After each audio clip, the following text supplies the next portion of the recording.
想買家更容易揾到你。依家你可以喺個人檔案上面顯示聯絡資料啦。我哋特別為合資格嘅 Caribis 訂閱用戶 Standard 或者 Growing 計劃同埋經銷售團隊訂閱旋轉商店計劃嘅專業帳號推出咗全新嘅付費功能。以下係用戶點樣可以喺你嘅個人檔案同產品頁面上睇到你聯絡資料嘅顯示方式。買家可以直接喺 Carousel 同你聊天交易，又或者喺平台外安全咁聯絡你。同時又符合 Carousel 嘅平台指引，你可以自由選擇，覺得啱你嘅銷售需要先開啟呢個功能。準備好未？即刻睇下點樣開啟呢個功能啦！第一步，進入設定，輸入你嘅業務資訊。第二步，去到你個人檔案嘅聯絡資料分頁。第三步，開啟顯示功能，咁就大功告成。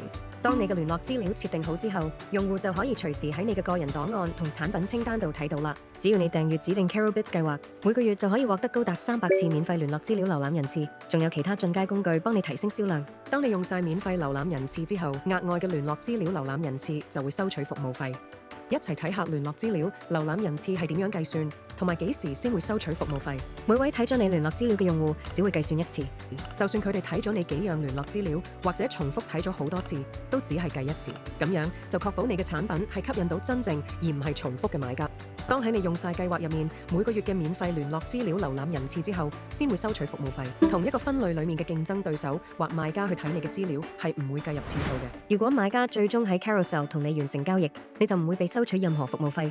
而家等我哋一齊睇下服務費係點樣計算。費用會以每個瀏覽用戶計算一次，並會以對方所睇過收費最高嗰個聯絡資料嚟做收費基礎。等我哋用以下幾個例子一次過解答大家最常見嘅問題。情況一，當用戶查看你多過一項聯絡資料，我哋只會按每位瀏覽人士收取一次費用，並且會以收費最高嗰一項資料嚟計算。情況二，如果買家聯絡你之後喺同一個月內喺 Carousel 上成功完成交易，嗰次嘅瀏覽就唔會計算在內，你亦都唔會被收費。情況三，假設你用緊 Standard Caribis 計劃，每個月有200個免費聯絡資料瀏覽人數，如果有多過呢個數嘅人睇你嘅資料，服務費只會計算喺額外嘅瀏覽人次上。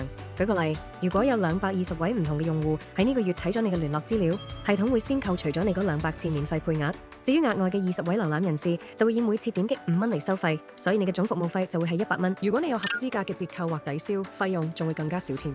想知有邊個睇過你嘅聯絡資料，你將會喺更新分頁收到提示。你亦隨時可以去我嘅頁面喺數據分析度睇返完整嘅歷史記錄。